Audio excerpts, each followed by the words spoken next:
Georges et Amal Claounet sont propriétaires d'une villa de 900 mètres carrés du XVIIIe siècle à Brignoles, dans le Var. Charmés par la qualité de vie offerte par la Provence, ils ont choisi d'y poser définitivement leurs valises, et d'entamer des rénovations. Durant l'été 2021, Georges et Amal Claounet ont acheté pour quelques 8 millions d'euros, le chiffre exact est religieusement gardé secret, un somptueux domaine à Brignoles, le château de Canadelle.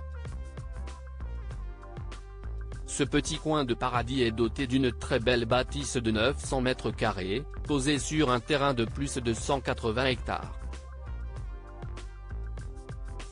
Le couple a été charmé par la qualité de vie offerte par la Provence, au point de délaisser sa somptueuse villa du lac de Côme et son manoir géorgien du Berkshire, pour poser ses valises entre Maquis et Garrigues pour de bon.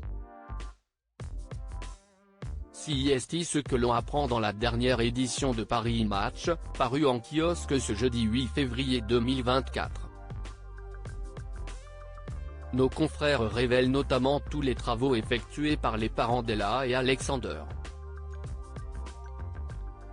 À commencer par leur volonté de clôturer leur propriété, qui ne possédait jusqu'ici aucun grillage.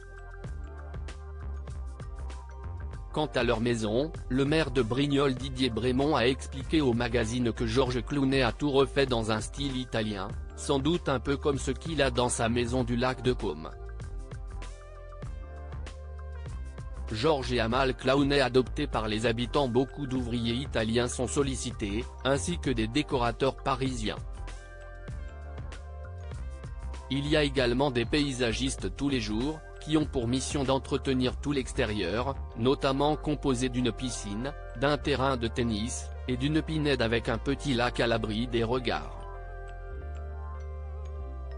Tout cela demande beaucoup d'entretien.